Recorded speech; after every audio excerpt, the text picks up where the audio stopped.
You are listening to Inside IASB, a podcast series dedicated to informing and encouraging Illinois School Board members.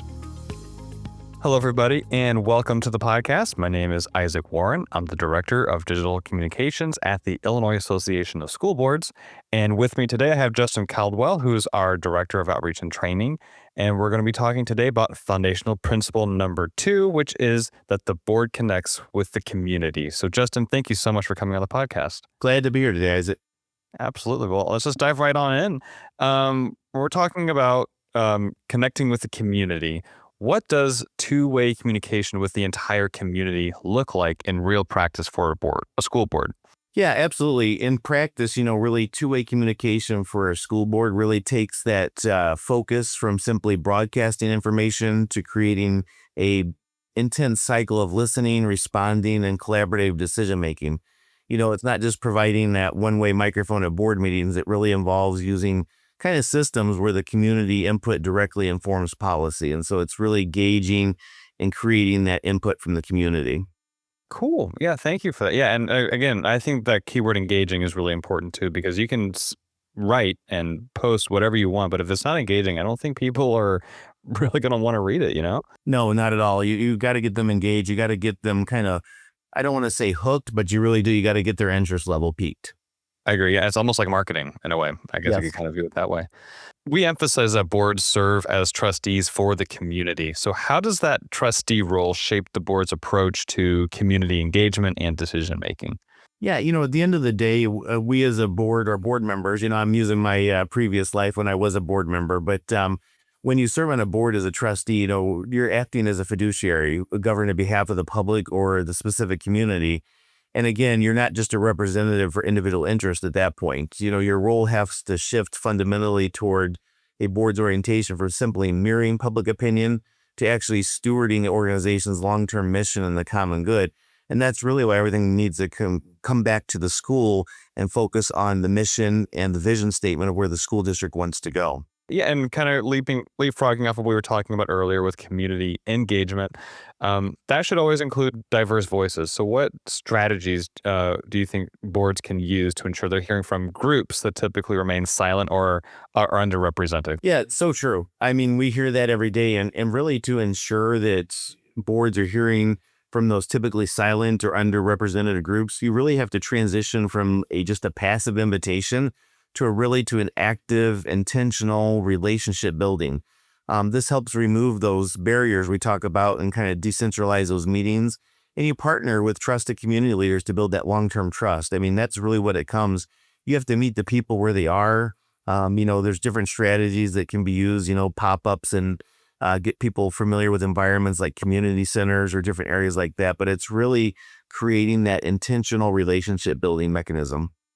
Sure. And I think it's also really important to know, this is something that I think we mention at least once in every podcast episode, but the diversity of Illinois is such that a way of communicating with your community might work for one district that may not work as well with another district simply because of how rural a location or community is or how that culture is out there. I mean, there's just different ways of communicating with people. Some people are very close together in very densely populated areas.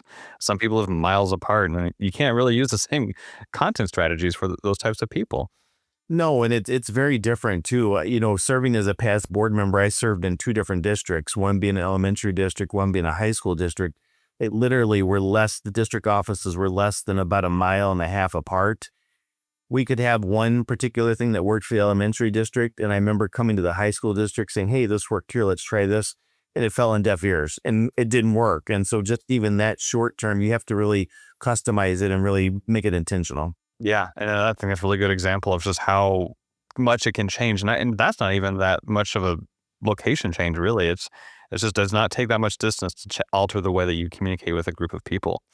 So how should boards balance gathering broad community input with the need to avoid being overly influenced by special interest groups? Yeah, I think that becomes a challenge. A lot of times boards, they really need to balance that community input with the need for the independent decision-making by anchoring all that feedback to the organizations. And that's what I mentioned before. It's got to go back to the organization's core mission and using structured engagement frameworks.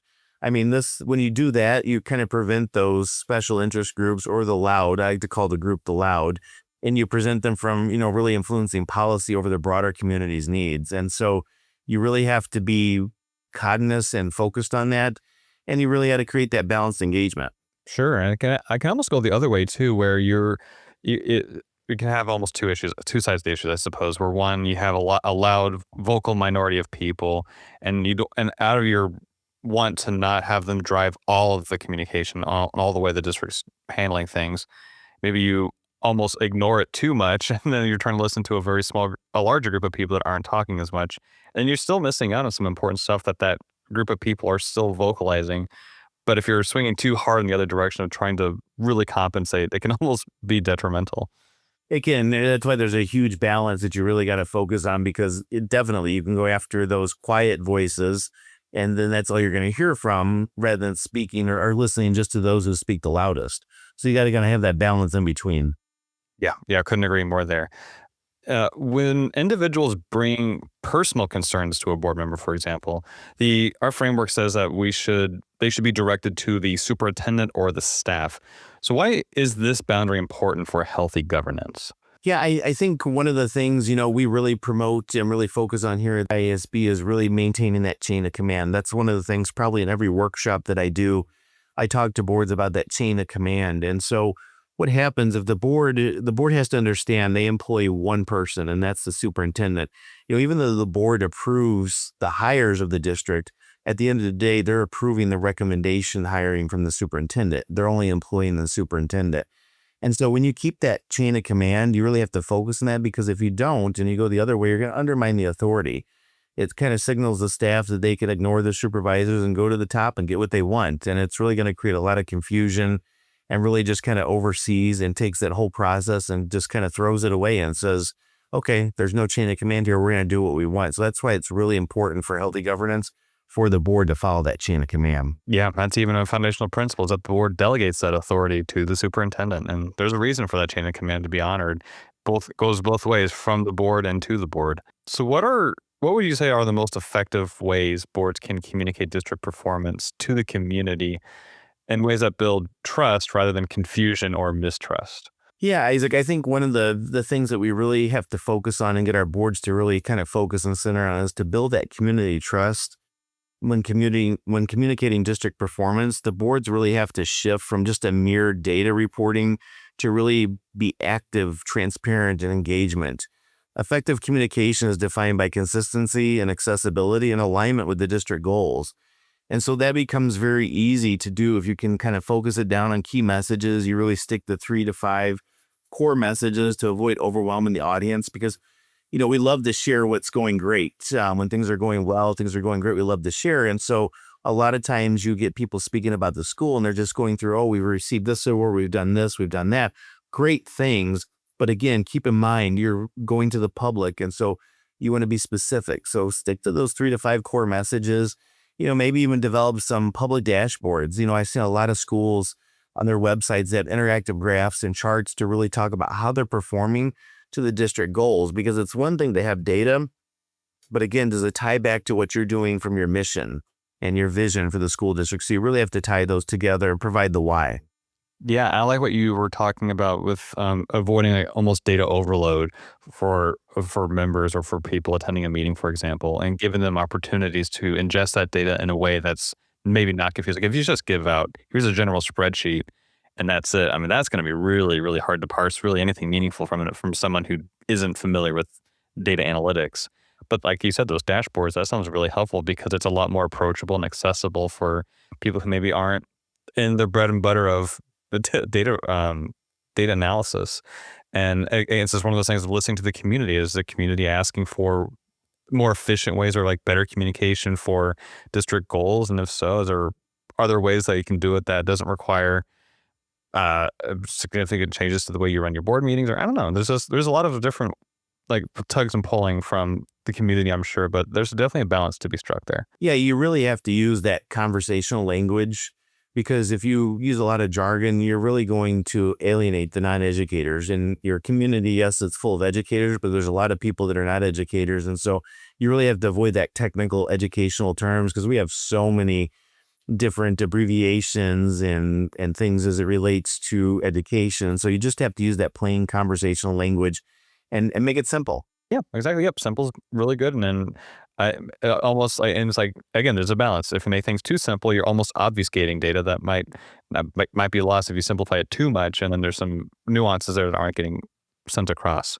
Can you describe the difference then between true community engagement, like dialogue, deliberation, and partnership, and what sometimes gets mistaken for engagement, like one-way communication or public relations? Kind of we were just talking about with like if you're just sending a ton of data to your boards or to attendees, that's kind of one-way communication. Yeah, I think a great way to really distinguish between true community engagement and then just that simple public relations is the difference between doing something with people and doing something to them. True engagement is really, it's a shared process that kind of shifts that power, whereas many traditional approaches are simply exercising in information management. One way to look at that is to create that true community engagement. You almost have to have that flow of a multi-directional, kind of like a loop. Whereas if you're looking at public relations and one-way communication, it's one directional. You picture somebody up there with a megaphone kind of shouting out, but then you want that true community engagement. It really has to be that multi-directional loop. Yeah, and again, that's like going back to that first point of you're a steward of this, of really information in a way. And so just making it, doing it with them, I think it just helps keep everyone in the loop. It also makes everyone feel like they're on the same level and they're just talking with one another instead of one person on a pedestal saying, here's all the data and here's how it's going to be. And then they just close the doors. Like that's not really good conversation. No, and the other thing too to keep in mind too is true, like when you're talking about true community engagement, this is just one thing I like to point out to a lot of boards, is that has to happen before decisions are finalized. When it's a one-way communication or public relations, that's already happened after a plan is already made. So it's keeping in mind that decisions are finalized. You have to have that true community engagement has to happen before that. Yep, exactly. Can you share an example of a time when strong community engagement influenced a board's decision or improved district outcomes, and what made that effective? Yeah, I'm actually going to use a personal example here. When I was sat on the elementary board, I sat on the elementary board for about, I think, 7 years. And so one of the things that we really focused on was the community engagement with our families, and not just looking at families of different ethnic backgrounds, but really focusing on all families. And so one of the things that we were struggling with is getting parent involvement. I think a lot of schools struggle with that. When things are going great, everybody's doing well, you just don't get a lot of that parental involvement. And so one of the things that we really went after was centering things around a meal.